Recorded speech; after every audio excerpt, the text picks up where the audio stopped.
यह कहानी 1823 ईस्वी के टाइम की है, जब अफ्रीकी साम्राज्य डाहो में बिखरने के कगार पर था। तब एक गेजो नाम का युवा राजा ने सत्ता संभाली। डाहो में साम्राज्य के दुश्मन ओयो साम्राज्य माही लोगों के साथ मिलकर डाहो में साम्राज्य के लोगों को बंदी बनाकर यूरोपियन को बेचने लगा। वहीं इन सबसे निपटने के लिए दाहोमी साम्राज्य के पास अपना खतरनाक हथियार अगोजी था, जो नेनिस्का के नेतृत्व में एक इलाइट फोर्सेस ऑफ वुमेन होती है, और ये इतने ब्रूटल तरीके से फाइट करते हैं कि क्या ही बताऊं। ये आपको आगे कहानी में पता लग ही जाएगा। तो मूवी की स्टार्ट माही गांव से होती है, जहां कुछ लुटेरे दाहोमी गांव के लोगों को बंदी बनाकर रखा हुआ था, और तभी खेतों से निकलती है वुमेन फोर्सेस अगोजी, और दोनों एक दूसरे से भिड़ जाते हैं। अगोजी माही के लुटेरों को फ्रूट्स की तरह काटने लगते हैं। यह देखकर लुटेरे अपने आप को किसान बताने लगता है। उसके बाद वुमेन्स फोर्सेस अपने लोगों को छुड़ा लेती है। फाइट के दौरान अगोजी का एक साथी मारा जाता है। दूसरी तरफ दाहोमी राज्य को दिखाया जाता है, जहाँ सभी खुशी से रह रहे थे। वहीं एक लड़की को देखते हैं जिसका नाम नावी है। उसके पेरेंट्स उसके लिए लड़का ढूंढ रहे थे। तभी अगोजी सभी लोगों के साथ गांव वापस आ जाते हैं। इसीलिए गांव के लोग उनके वेलकम के लिए सर झुकाकर लाइन में खड़े हो जाते हैं। उसके बाद नावी को देखने के लिए एक आदमी आया होता है, जो नावी से एज में काफी बड़ा था। वो कहता है उसका पाम ऑयल का कारोबार है,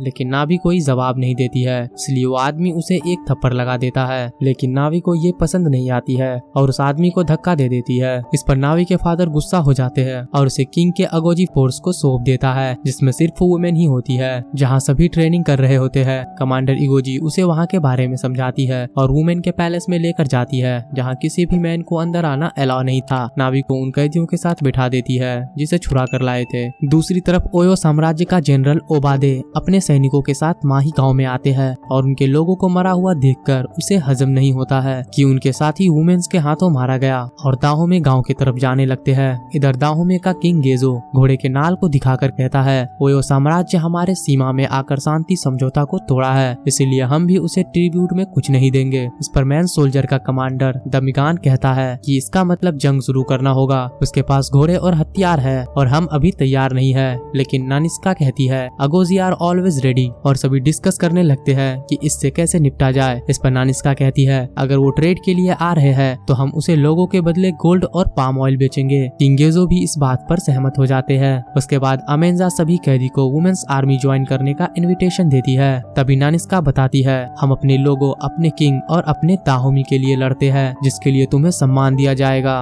और अफ्रीका के किसी भी कबीले और किंगडम के लोगों को इस तरह का ऑनर नहीं मिलता है, जिसमें तुम्हारे ना कोई हस्बैंड और ना ही बच्चा हो सकता है। इसलिए जिसको जाना है अभी जा सकते हो। उसके बाद अगले दिन से सभी का ट्रेनिंग स्टार्ट हो जाती है। नावी को एक रोप टाई करने को देती है, जिस पर नावी कहती है ये कोई वेपन नहीं है। ये सुनकर नानिस्का उसे अपना स्वॉर्ड देकर कहती है जाओ पुतले का सर काट कर लाओ, लेकिन नावी सॉरी बोलती है क्योंकि उससे वो नहीं होता है। फिर रात को इजोगी उसे समझाती है कि हमें स्मार्ट वॉरियर चाहिए जो जंग में जल्दी ना मरे, और नावी को मोटिवेट कर देती है। फिर अगले दिन से सभी हार्ड ट्रेनिंग से गुजरने लगते हैं। नावी भी अब फाइट में अच्छी हो चुकी थी। उसी दौरान इजोगी और द मिगान के बीच भाले वाली गेम होती है, जिसमें इजोगी जीत जाती है। ये देखकर नावी उसे आइडल मान लेती है और अब उसे भी इजोगी की तरह स्ट्रॉन्ग बननी है। और एक दिन इजोगी और अमेंजा को ट्रेनिंग के दौरान पुतले में बारूद मिलती है, जिस पर नावी और उसके फ्रेंड हंसने लगते हैं। नानिस्का नावी से पूछती है कि तुमने ये कैसे किया। इस पर नावी बताती है we do not need guns to use the gunpowder, we just need a spark, और नानिस्का से बहस करने लगती है। तभी नानिस्का नावी को बाहर निकालने की बात करती है। इस पर नावी सॉरी बोलकर रोने लगती है। ये देखकर नानिस्का उसे एक और मौका दे देती है। उसके बाद रात को नानिस्का एक बुरा सपना देखती है, और तभी अमेंजा आकर उसके सपने के बारे में पूछती है और बताती है कि ड्रीम कोई वार्निंग भी हो सकती है, इसलिए हमें ईफा से पूछना होगा जो जादू टोना के बारे में होता है। और बताती है तुमने बहुत सारे दुश्मन बना लिए हैं, साथ ही मुझे कुछ अजीब चीजें भी दिख रही है जो तुम्हारे पास्ट से रिलेटेड है, और उसे कुछ इंस्ट्रक्शन देती है जिसे पूरा करने जा ही रही थी कि ट्रेनिंग फील्ड में नावी को देखती है जो रात में प्रैक्टिस कर रही थी। अगले दिन किंग गेजो के सम्मान में डांस फंक्शन चल रहा होता है। तभी ओयो साम्राज्य का जनरल ओबादे अपने सैनिकों के साथ ट्रिब्यूट के लिए आ जाते हैं और अपने मुंह से कपड़ा हटाता है, जिसे देखकर नानिस्का घबरा जाती है। उसे पास्ट के कुछ विजुअल्स दिख जाती है। उसके बाद ओबादे का आदमी सामान को देखकर कहता है ये पहले के मुकाबले बहुत कम है। इस पर ओबादे किंग गेजो को धमकी देकर 40 अगोजी भी मांगता है। किंग गेजो और ओबादे में बहस हो जाती है, पर किंग गेजो कुछ डिस्कशन करने के बाद 20 एगोजी पर डील कर लेते हैं, जिसके बदले डाहोमे को ट्रेड के लिए पोर्ट का एक्सेस मिल जाता है। ओबादे मार्केट में वेट करेगा कहकर चला जाता है। उसके बाद नानिस्का कुछ सोल्जर को सिलेक्ट करती है उसके साथ जाने के लिए, जिसमें नावी भी होती है। दूसरी तरफ ओइदा के पोर्ट पर 2 पोर्तुगीज को देखते हैं जो गुलामों का व्यापार करने आए थे। उनमें से एक का नाम मलिक और दूसरा सेंटो था और वो दोनों मार्केट जाते हैं जहाँ सभी कुछ मिलती थी, सामान से लेकर गुलाम तक। मलिक को लोगों को टॉर्चर करता हुआ देख अच्छा नहीं लगता है। तभी नेनिस्का अपने साथियों के साथ वहाँ आ जाती है, जिसे देखकर कैदी खड़े हो जाते हैं और बाकियों की फटने लगती है। नेनिस्का ओबादे के लिए एक टोकरी लाई होती है। इस पर ओबादे ताना मारता है कि दाहोमे के पास कोई मर्द नहीं है, इसलिए वो वुमेन को यूज करती है। इस पर नानिस्का टोकरी खोल देती है जिसमें ओबादे के लोगों का सर था और एक सिग्नल देती है, जिसके साथ सभी रोर करते हुए पीछे भागने लगते हैं। लेकिन नेनिस्का ओबादे को मारने के लिए फाइट करने लगती है। ये देखकर नावी भी ओबादे के सोल्जर को ब्लॉक कर देती है। इधर दोनों के बीच कॉम्बैट होने लगती है। तभी ओबादे के लोग ग्रिल को उठाने वाले होते हैं। ये देखकर नेनिस्का नावी के साथ भागकर अपने बोट पर आ जाती है और नावी को डांटती है कि तुमने प्लान फॉलो क्यों नहीं किया। उसके बाद अमेंजा कहती है प्लान तो आपने फॉलो नहीं किया क्योंकि हम सभी को भागना था। इस पर नेनिस्का बताती है कि मेरे पास दूसरा प्लान था, उसका सर काटने का। अगले दिन पाम ऑयल को निकालने का प्रोसेस दिखाया जाता है, जहाँ किंग गेजो कहता है हमने वॉर डिक्लेयर कर दिया है, इसलिए हमें अपने राज्य का विस्तार करना होगा। इस पर नेनिस्का कहती है यस माय किंग, लेकिन हम लोगों से प्यार करने वाला राज्य बनाएंगे, ना कि लोगों को बेचने वाला। इस पर किंग गेजो कहता है कि मेरे भाई ने मेरे माँ को बेच दिया था, लेकिन मैं ऐसा कभी नहीं करूंगा। इधर मार्केट में ओबादे सेंटो से कहता है माही और इग्बो के लोग हमारे साथ है, जल्दी हम डाहोमे पर हमला कर उसे हथिया लेंगे। मलिक भी ये सब सुन रहा था। उसके बाद जंगल के रास्ते सेंटो और मलिक अपने गुलामों के साथ जाने लगते हैं। वहीं एक झरने के पास नावी भी होती है। तभी उसे कुछ सुनाई देता है और जाकर देखती है कि मलिक नहाकर बाहर आता है, लेकिन उसके कपड़े गायब होता है। तभी नावी उसके कपड़े लेकर आती है और मलिक से कहती है जिस तरह तुम लोगों को नंगा करके बेचते हो उसी तरह नंगा होकर जाओ। इस पर मलिक नावी के लैंग्वेज में बताता है कि मैं कोई स्लेवर नहीं हूँ और बताता है कि उसकी मॉम डाहोमे से थी, लेकिन फादर एक वाइट था। ये सुनकर नावी मुस्कुराकर कहती है so you are Dahomey but not, और पूछती है तुम जंगल में क्या कर रहे हो। मलिक बताता है मैं डाहोमे जा रहा हूँ क्योंकि मेरे मॉम ने बहुत कुछ बताया था डाहोमे के बारे में। तभी मलिक का साथी आने लगता है, इसलिए नावी वहाँ से भाग जाती है। उसके बाद मलिक और सेंटो किंग गेजो को उसके साथ ट्रेड करने के लिए उपहार भेंट करते हैं और मलिक गेजो को बताता है कि उसकी मॉम डाहोमे से थी। इस पर किंग खुश हो जाता है और उसे अपना ही घर समझो कहकर बताता है कि तुम सही दिन पर आए हो क्योंकि आज अगोजी के स्टूडेंट का फाइनल टेस्ट है। उसके बाद टेस्ट स्टार्ट होती है जिसमें सभी को कांटे की झाड़ी से गुजरना होता है, जो काफी ब्रूटल था, जिसमें नावी जीत जाती है। किंग उसके बहादुरी को देखकर ऑनर वाली स्वॉर्ड देती है जो आज से पहले किसी को नहीं दिया था। वहीं मलिक ये देखकर नावी को पसंद करने लगता है। उसके बाद सभी का अच्छे से ट्रीटमेंट किया जा रहा था। तभी नेनिस्का नावी को प्रोत्साहन देने आती है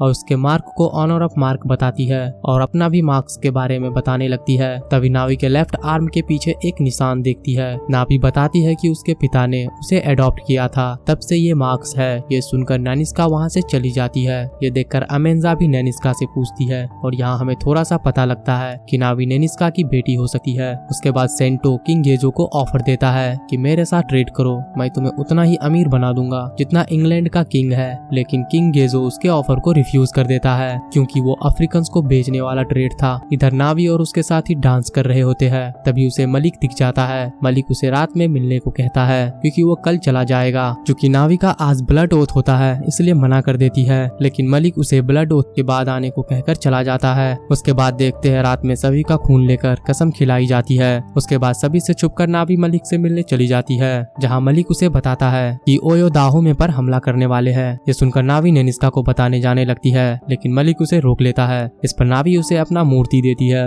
और मलिक का खंजर ले लेती है ताकि मलिक उसे लेने वापस आए। इधर नेनिस्का नहा रही थी, तभी नावी आकर बताती है कि मलिक ने कहा ओयो हम पर हमला करने वाला है। ये सुनकर नेनिस्का गुस्सा हो जाती है क्योंकि नावी एक स्लेवर से मिलकर आई थी। इस पर नावी मलिक का डिफेंड करती है कि वो भी डाहोमे से है। इस पर नेनिस्का उसे पानी में बुलाकर अपने फ्लैशबैक बताने लगती है कि अगोजी फॉर्म करने से पहले उसे दास बनाकर उसके साथ कई दिनों तक रेप किया गया। फिर एक दिन वो वहाँ से भाग गई और रास्ते में एक बच्चे को जन्म दिया, लेकिन उसकी हालत ऐसी नहीं थी कि वो उसे पाल सके, इसीलिए उसने उस बच्चे के लेफ्ट आर्म के पीछे कट लगाकर शार्क के दांत का एक टुकड़ा रखकर अमेंजा को सौंप दिया और नावी के निशान को चाकू से काटती है, जिसमें से वही शार्क के दांत का टुकड़ा निकलता है। यह देखकर नावी का दिमाग थोड़ी देर के लिए काम करना बंद कर देता है, इसीलिए एक दीवार के पीछे जाकर रोने लगती है। अगली सुबह नेनिस्का और द मिगान कुछ सोल्जरों के साथ ओयो के खेमे को देखने आती है। तब उसे नावी की एक्सप्लोसिव वाली बात याद आती है और उस पर काम करके सभी जगह एक्सप्लोसिव सेटअप करवा देती है और सभी अगोजी अपना सॉन्ग सॉन्ग गाकर तैयार होने लगते हैं और फिर रात में सभी आगोजी ओयो के खेमे पर हमला कर देते हैं और सभी में जबरदस्त फाइट होने लगती है। नावी भी मस्त स्टाइल में लड़ती हुई बेहोश हो जाती है।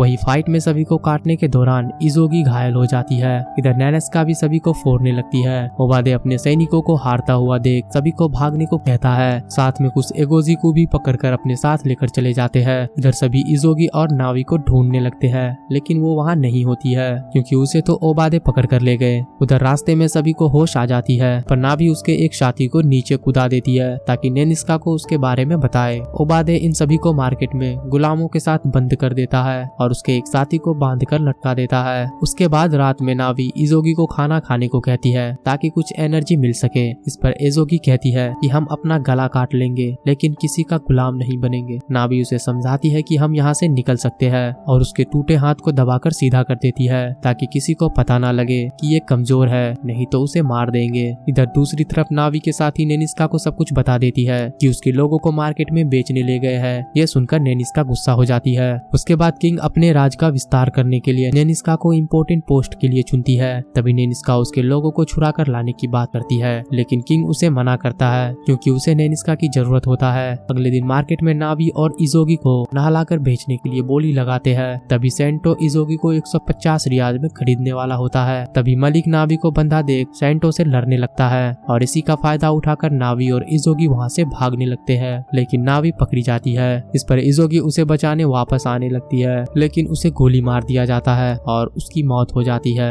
ये देखकर नावी गुस्से में चीख कर रोने लगती है। मलिक नावी को 100 रियाज में खरीद लेता है ताकि उसे बचा सके। इधर नेनिस्का उसके साथियों को बचाने के लिए किंग के ऑर्डर को ना मानकर जाने लगती है। इस पर अमेजा रोकने की कोशिश करती है, लेकिन रोक नहीं पाती और अनिस्का अकेले ही चली जाती है। और सुबह देखते हैं नेनिस्का भाग कर जा रही होती है। तभी कुछ अगोजी और द मिगान नेनिस्का के पीछे पीछे आ जाते हैं। ये देखकर नेनिस्का खुश हो जाती है। उधर मलिक नावी से कहता है कि तुम यहाँ शेफ हो, लेकिन नावी को लगता है कि मलिक ने उसे लॉक करके कैदी बना लिया है। पर मलिक उसे चाबी देकर कहता है तुम जब चाहे यहाँ से जा सकते हो, और नावी के हाथ पर लगे खून को साफ करने लगता है। उधर किंग गेजो को पता चल जाता है कि नेनिस्का अपने सोल्जर के साथ चली गई है, इसलिए फिस्ट को पोस्टपोन करने को कहता है, लेकिन उसके वाइफ के कहने पर फिस्ट को जारी रखता है। इधर ओइदा में नेनिस्का अपने सोल्जर के साथ आ जाती है और उसके साथ ही बताती है कि इजोगी मारी गई और नावी को भेज दिया गया। ये सुनकर नेनिस्का पगला जाती है और सभी कैदियों को आजाद कर देती है और सभी कुछ जला देने को कहती है। इस पर सभी अजोगी मार्केट बर्बाद करने लग जाते हैं ताकि कोई और अफ्रीकन को ना बेच सके। नावी भी गोली की आवाज सुनकर तैयार होने लगती है। तभी मलिक उसे नए कपड़े देता है। इधर अगोजी सभी को मार काट रहे होते हैं, एकदम सब्जियों के माफिक। उधर पोर्ट पर सेंटो कुछ लोगों को बंदूक दिखाकर अपने साथ लेकर जाने लगते हैं। तभी मलिक उन लोगों का हाथ खोल देता है और वो सभी सेंटो को मारकर मलिक को साथ चलने को कहता है। इधर नेनिस्का और ओबादे में फिर से सिंगल फाइट होने लगती है और इस बार नेनिस्का ओबादे पर भारी पड़ती है और उसका कान काट लेती है। तभी ओबादे नेनिस्का के हाथ में चाकू घुसा देता है, लेकिन नेनिस्का उसी चाकू को उसके चेस्ट में घुसाकर मार देती है। फिर तभी एक सोल्जर नेनिस्का को गोली मारने वाला होता है, लेकिन नावी पीछे से उसे मारकर नेनिस्का को बचा लेती है। उसके बाद नेनिस्का अपने लोगों को एगोजी वर्ड बोलकर बुलाती है और सभी वापस दाहो में राज्य आ जाते हैं, जहाँ फिस्ट फंक्शन की शुरुआत होने वाली थी। नेनिस्का किंग गेजो के पास जाकर अपनी तलवार देकर अपने कमांड से रिजाइन दे देती है क्योंकि उसने किंग का ऑर्डर फॉलो नहीं किया था, लेकिन किंग उस पर गुस्सा होने के बजाय उसे द वुमेन किंग की उपाधि दे देता है, जो इस मूवी का टाइटल है। इस पर सभी लोग खुश हो जाते हैं। उसके बाद द वुमेन किंग के सम्मान में फोक डांस कर रहे होते हैं। तभी नावी आकर नेनिस्का से कहती है मदर विल यू डांस। ये सुनकर नेनिस्का इमोशनल हो जाती है और सभी के साथ डांस करने लगती है और इसी के साथ ये कहानी यहाँ खत्म हो जाती है। और अगर आपको वीडियो अच्छा लगा तो वीडियो को लाइक करके चैनल को सब्सक्राइब कर ले और घंटा दबाना ना भूले ताकि नए वीडियोस का नोटिफिकेशन आप तक पहुंचे सबसे पहले। हम मिलते हैं आपसे नेक्स्ट वीडियो में, तब तक के लिए इस चैनल के दूसरे वीडियोज को चेकआउट कर सकते हैं। Have a nice day.